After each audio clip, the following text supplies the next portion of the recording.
गीत गाता चलो साथी गुनगुनाता चल, हंसते हंसाते बीते हर घड़ी हर पल। 1975 में आई गीत गाता चल फिल्म का ये नगमा। नमस्कार, मैं गोविंद मीणा, केंद्रीय विद्यालय जैतपुर।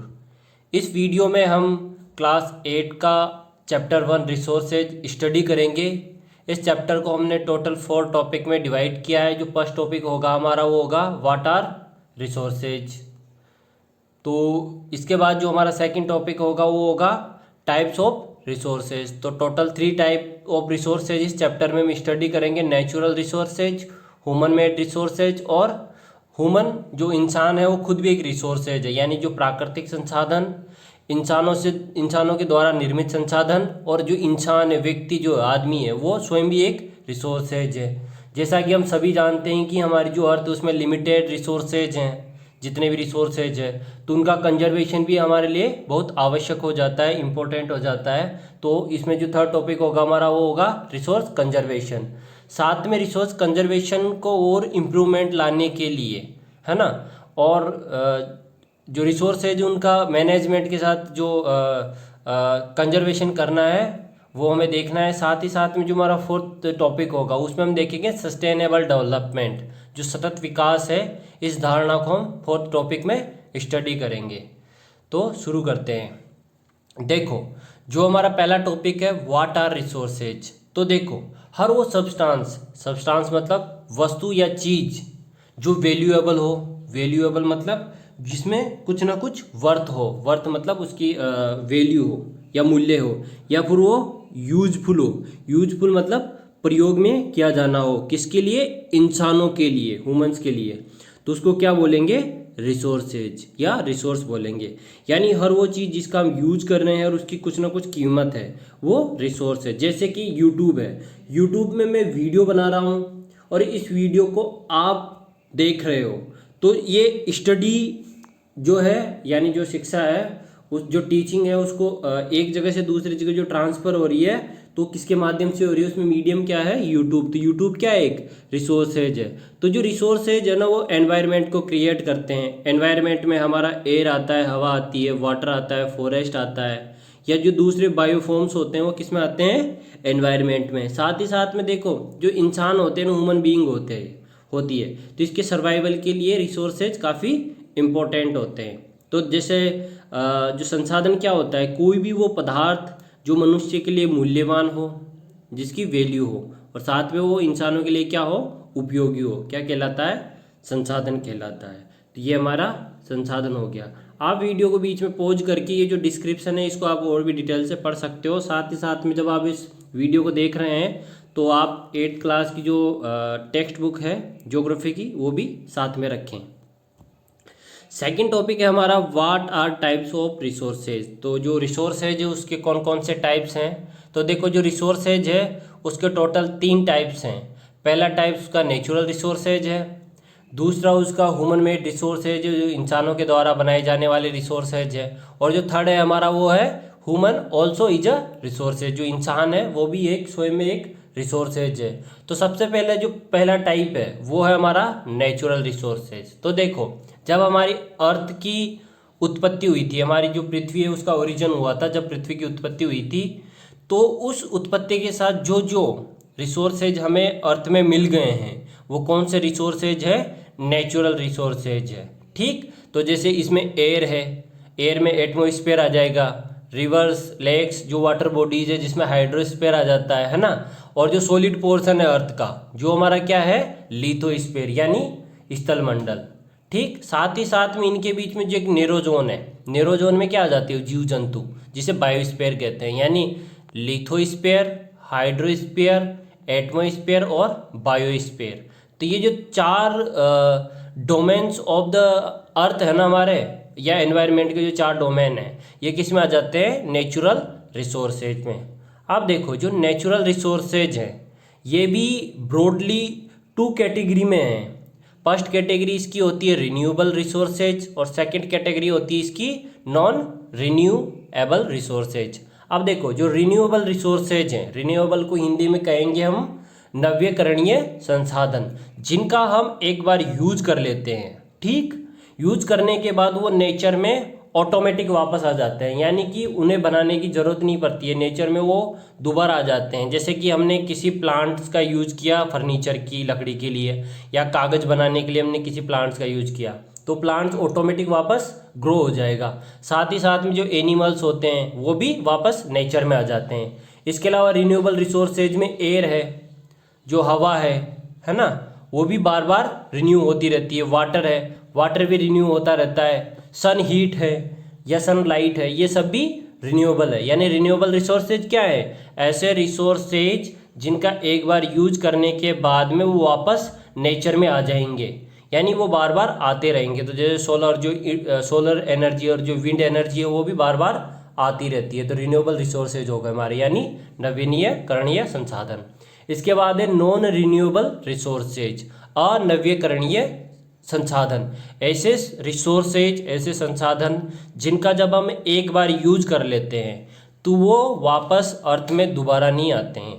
ठीक, जो एक बार हमने यूज कर लिया तो दोबारा नहीं बनते हैं, दोबारा वो वापस नहीं आते। और वो क्या होते हैं? लिमिटेड स्टॉक होता है अर्थ में। जैसे कि क्या क्या है? जैसे कि ये कोल है, कोयला है ना, इसके अलावा पेट्रोलियम है ना, इसके अलावा क्या है? नेचुरल गैस है, या फिर कुछ दूसरे मिनरल्स होते हैं। ये किस में आ जाते हैं? नॉन रिन्यूएबल रिसोर्सेज में। इनको एक बार यूज करने के बाद ये रिसोर्सेज अर्थ में या हमारा जो एनवायरनमेंट है उसमें दोबारा नहीं आते। तो ये हो गए हमारे नॉन रिन्यूएबल रिसोर्सेज। अब देखो यहाँ पे मैं आपको बता देता हूँ जो डिस्ट्रीब्यूशन होता है नेचुरल रिसोर्सेज का, यानी कि कौन सी जगह में रिसोर्सेज कितने मिलते हैं, कितने कहाँ। जैसे कहीं कहीं पे कोयला मिलता है, कहीं कहीं पे कोयला नहीं मिलता है ना, या फिर कहीं पे पेट्रोलियम मिलता है, कहीं पे पेट्रोलियम नहीं मिलता है, या फिर कहीं पे काफ़ी ज़्यादा तो फॉरेस्ट होते हैं लेकिन कहीं पे नहीं होते हैं। तो देखो ये जो डिस्ट्रीब्यूशन होता है नेचुरल रिसोर्सेज का, वो डिपेंड करता है फिजिकल फैक्टर्स में। फिजिकल फैक्टर्स मतलब फिजिकल मतलब भौतिक जो कारक होते हैं उस पर डिपेंड करता है। तो जो पहला है वो है टेरिन। टेरिन का मतलब है वहाँ पे टोपोग्राफी कैसी है, यानी वहाँ की स्थलाकृति कैसी है, यानी कि वहाँ पे माउंटेन्स है, या फिर वहाँ पे प्लेट्यू है, या वहाँ पे प्लेन्स है। तो जैसे जिस टाइप का वहाँ पे टेरिन होगा, जैसी वहाँ की टोपोग्राफी होगी यानी स्थलाकृति होगी, जैसी वहाँ की ज़मीन होगी, उसी टाइप का वहाँ पे क्या होगा? रिसोर्सेज होंगे। जैसे मान लो प्लेट्यू है, तो प्लेट्यू में ज़्यादातर क्या क्या मिलेगा? कोयला मिलेगा और नेचुरल गैस मिलेगी, है ना। सॉरी, कोयला नहीं, यहाँ पे मिनरल्स मिलेंगे। जो प्लेट्यू होते हैं ना वहाँ पे क्या मिलेंगे? मिनरल्स। लेकिन जहाँ पे डिपॉजिट सोइल है या फिर जो परतदार चट्टानें हैं, है ना, तो वहाँ पे क्या मिलेगा? वहाँ पे मिलेगा हमें नेचुरल गैस और पेट्रोलियम। ठीक, इसी तरीके से जैसे जो पहाड़ी भाग होते हैं जहाँ पे माउंटेन्स होते हैं, वहाँ तो जो फॉरेस्ट है ना काफ़ी ज़्यादा होते हैं। तो ये हमारा टेरिन हो गया। टेरिन के हमारा क्लाइमेट है, जहाँ पे ज़्यादा बारिश होगी और ज़्यादा ही टेम्परेचर होंगे तो वहाँ पे एवरग्रीन फॉरेस्ट होंगे, यानी वहाँ हमेशा जो पेड़ पौधे हैं ना वो ग्रो करते ही रहेंगे, जो प्लांट्स होते हैं ना काफ़ी ज़्यादा होते हैं। इसके अलावा जो हाइट होती है ना, एल्टीट्यूड का मतलब होता है हाइट। तीसरा जो फैक्टर है वो क्या है? एल्टीट्यूड। एल्टीट्यूड का मतलब है हाइट, यानी जो हमारी अर्थ सरफेस है, ये हमारी अर्थ है। हमारी अर्थ से जब हम ऊंचाई की तरफ जाते हैं यानी स्पेस की तरफ जाते हैं तो उसको ऊंचाई का जो मेजरमेंट किया जाता है ना उसको एल्टीट्यूड बोलते हैं। तो जैसे मान लो ये पहाड़ है, ये माउंटेन है, तो जैसे जैसे माउंटेन में आप ऊपर की तरफ जाओगे तो ऊपर जाने पे जो टेम्परेचर है ना वो कम होता जाता है। 7th क्लास में हमने इसको स्टडी किया था। तो जैसे जैसे ऊपर की तरफ जाएगा तो टेम्परेचर कम होगा, तो जो वेजिटेशन है ना या फिर दूसरे जो रिसोर्सेज है वो भी बदलते जाएंगे। तो इस तरीके से जो रिसोर्सेज होते हैं नेचुरल रिसोर्सेज, उनको अफेक्ट करने वाले जो फैक्टर होते हैं वो कौन कौन से होते हैं? टेरिन, क्लाइमेट और एल्टीट्यूड। इसके बाद जो हमारा सेकंड था टाइप्स ऑफ रिसोर्सेज में, वो था ह्यूमन मेड रिसोर्सेज। तो देखो इंसानों ने, जब हमने क्लास 6 में थे तो हमने जो हड़प्पा सिविलाइजेशन पढ़ा, और उससे पहले भी जो पाषाण कालीन जो समय था जब इंसान पत्थरों का यूज करता था तो उसको पढ़ा। तो देखो शुरुआत में जो इंसान था ना वो गैदरिंग करता था और हंटिंग करता था, लेकिन धीरे धीरे उसने शहर बसाए यानी सिटीज़ का डेवलपमेंट किया, जैसे हड़प्पा मोहनजोदड़ो है। फिर वो आज के टाइम पे उसने क्या किया है? टेक्नोलॉजी का इतना डेवलप कर लिया है कि सैटेलाइट को भी स्पेस में पहुंचा दिया है। तो उस समय से लेके जब इंसान जंगलों में रहते थे और गैदरिंग और हंटिंग का काम करते थे, शिकार और संग्रहण का काम करते थे, उससे लेके अभी तक इंसानों ने कितना डेवलपमेंट किया है, तो उस डेवलपमेंट के दौरान उसने जो एनवायरनमेंट है अपनी नीड्स के हिसाब से एनवायरनमेंट में मॉडिफिकेशन किया और अपनी ज़रूरत के हिसाब से जो रिसोर्स है जो ना वो डेवलप किए, तो वो क्या होंगे, ह्यूमन मेड रिसोर्सेज, यानी इंसानों के द्वारा बनाई हुई हर वो चीज़ जो उसके लिए यूजफुल है वो रिसोर्सेज है। जैसे यूट्यूब है, यूट्यूब एक रिसोर्सेज है। लैपटॉप या मोबाइल जिसमें आप इस वीडियो को भी देख रहे हो वो एक रिसोर्सेज है। इंटरनेट जिससे आप ये डिवाइस और जो यूट्यूब है उसको चला रहे हो वो भी क्या है, रिसोर्सेज है। और वो कौन सा रिसोर्सेज है, वो ह्यूमन मेड रिसोर्सेज है। ठीक, तो इस तरीके से कई सारे एग्जाम्पल हो सकते हैं, जैसे building, bridge, roads, machinery, vehicle, ये सब क्या है, ये क्या है, ह्यूमन मेड रिसोर्सेज। तो इस तरीके से जो ह्यूमन मेड रिसोर्सेज क्या है, ऐसे रिसोर्सेज जिसको इंसानों ने टेक्नोलॉजी का यूज करके और अपनी स्किल का यूज करके मॉडिफाई किया और अपनी ज़रूरत के लिए उनको डेवलप किया, तो वो क्या हो जाएंगे, हमारे ह्यूमन मेड रिसोर्सेज। ये हो गया हमारा सेकंड बी। इसके बाद हमारा जो सी है, ह्यूमन रिसोर्सेज। इंसान जो है वो भी एक रिसोर्सेज है। देखो कैसे है, जैसे मान लो मैं जब आपकी एज का था, जब मैं स्टूडेंट था, जब मैं स्कूल में पढ़ता था, तो मैं स्टडी करता था। मेरा फेवरेट सब्जेक्ट एसएसटी था। मैंने एसएसटी को अच्छे से स्टडी किया, फिर मैं कॉलेज में गया, मैंने एसएसटी को अपना सब्जेक्ट बनाया आर्ट्स के रूप में। फिर मैंने इसी में जो मेरी जो टीचर होता है तो उससे रिलेटेड डिग्री करी। डिग्री करने के बाद मैंने जो कंपटीशन दिया तो फाइनल में मैं टीचर बना। कौन से सब्जेक्ट का, एसएसटी का। तो एसएसटी में मैंने क्या प्राप्त करी, पूरे टाइम में स्किल्स। अब जैसे आज आप स्टडी कर रहे हो, आप किसी भी सब्जेक्ट में आपका इंटरेस्ट हो, फ्यूचर में जाके आप उस स्किल की बदौलत, जो आपके अंदर हुनर आएगा उसकी बदौलत आप डॉक्टर बन सकते हो, आप इंजीनियर बन सकते हो, आप ब्यूरोक्रेट बन सकते हो, आप पॉलिटिशियन बन सकते हो। जो आप में टैलेंट है उसके हिसाब से आप वो व्यक्ति बन सकते हो, बिजनेसमैन बन सकते हो। तो आप किस चीज़ के आधार पे बने, आप आपकी स्किल के आधार पे बने। ठीक, तो उस स्किल के आधार पे आप जो रिसोर्स बने हो, जैसे मैं एक टीचर बना तो मैं क्या हूँ, एजुकेशनल रिसोर्सेज। कल को आप डॉक्टर बन जाओगे तो आप क्या होगे, मेडिकल जो रिसोर्सेज हो, या फिर आप बिजनेसमैन बन जाओगे तो आप ट्रेड रिसोर्सेज हो, है ना। तो ह्यूमन एज ए रिसोर्सेज, यानी इंसान जो है वो भी एक रिसोर्स ही होता है। क्या होता है, इंसान भी एक रिसोर्सेज ही होता है। लेकिन देखो उसको रिसोर्सेज बनने के लिए किन किन चीज़ों की ज़रूरत होती है, उसे हेल्दी होना ज़रूरी है। अगर उसकी हेल्थ अच्छी होगी तो एक अच्छा रिसोर्सेज बन सकता है। साथ ही साथ में उसको एजुकेशन भी प्रॉपर मिलनी चाहिए, मतलब वो एजुकेटेड होना चाहिए। साथ ही साथ में इसके अलावा मेंटली स्ट्रांग भी हो, तभी वो एक यूजफुल रिसोर्स बन सकता है। किसके लिए, कंट्री के लिए या कम्युनिटी के लिए। इनमें से अगर उसको हेल्थ भी अच्छी नहीं मिलती है, एजुकेशन भी अच्छा नहीं मिलता है, या वो मेंटली कमज़ोर है, तो फिर एक अच्छा रिसोर्सेज नहीं बन सकता किसी के लिए भी। ठीक, तो ह्यूमन किस आधार पे, जो इंसान है, आदमियों किस आधार पे रिसोर्सेज है, अपनी स्किल के आधार पे। तो ये हमारा जो टाइप्स ऑफ रिसोर्सेज है उसमें हमने जो थर्ड था ह्यूमन रिसोर्सेज वो भी हमने देख लिया। अब इसके बाद देखो हमारे पास आता है रिसोर्स कंजर्वेशन। तो जैसा कि आप सभी को पता है कि जो अर्थ है वो लिमिटेड है। इसमें वाटर रिसोर्सेज हुआ, या फिर एयर जो रिसोर्सेज है, या फिर जो ज़मीन है हमारे पास लिथोस्फीयर, या फिर बायोस्फीयर है, फॉरेस्ट है ना, या फिर सोइल है। ये जितने भी रिसोर्सेज है ना हमारे पास लिमिटेड है। अगर हम इन लिमिटेड रिसोर्सेज का कंजर्वेशन नहीं करेंगे तो फ्यूचर में हमारे पास ये रिसोर्सेज नहीं होंगे। जैसे अभी हाल ही में 2020 में एक रिपोर्ट आई थी यूनाइटेड नेशन की, जिसमें ये कहा गया था कि 2024 तक 2024 तक जो पानी की किल्लत है ना उसमें 60 से 70% की ग्रोथ होगी, वृद्धि होगी। यानी कि 60 से 70% पानी की कमी होने वाली है। तो ये हमारे लिए चिंता का विषय है।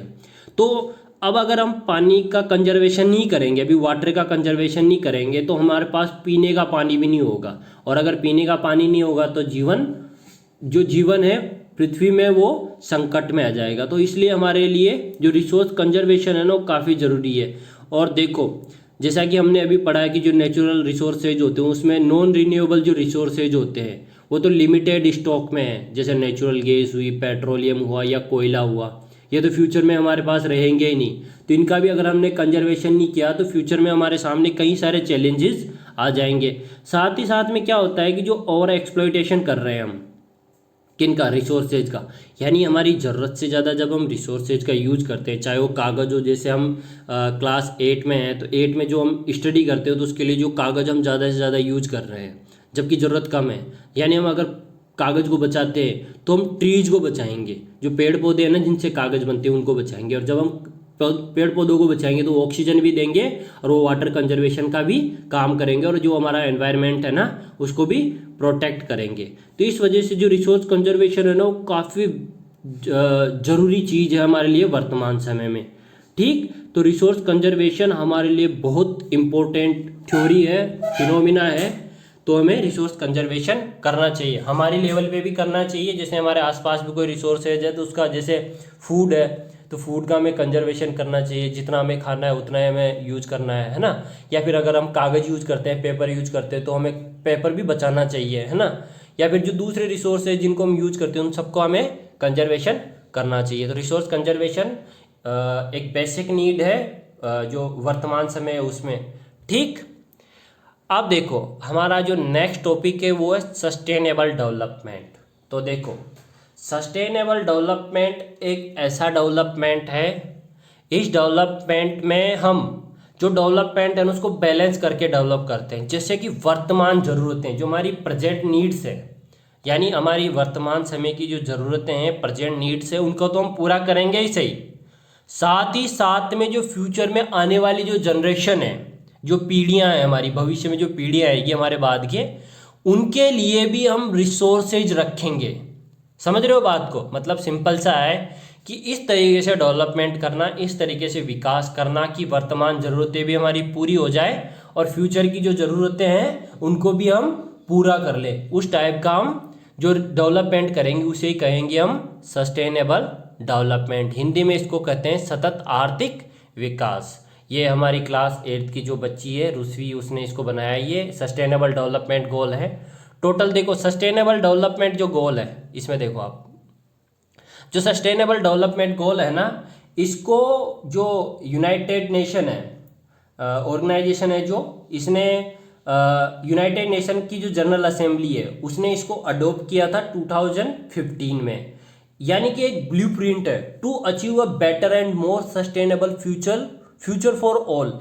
यानी कि एक ऐसा ब्लूप्रिंट है सस्टेनेबल डेवलपमेंट गोल्स जो कि फ्यूचर में एक सस्टेनेबल फ्यूचर मतलब हमारे लिए रखेगा, बेटर फ्यूचर रखेगा। इन ब्लूप्रिंट है to achieve a better and more sustainable future for all. इसको हम 2030 तक कंप्लीट करेंगे। यानी कि जो हमने ये 2015 में जो गोल एक्सेप्ट किए हैं सभी देशों ने मिलके, है ना, इसको हम कब तक अचीव करेंगे? 2030 तक। तो जैसे जो पहला गोल है वो है नो पावर्टी, यानी कि जो पूरा विश्व है उसमें हम जो पावर्टी है ना, जो गरीबी है, उसको समाप्त कर देंगे। सेकंड है हमारा जीरो हंगर, है ना। तो सेकंड क्या है हमारा? जीरो हंगर, यानी कोई भी अब भूखा ना रहे।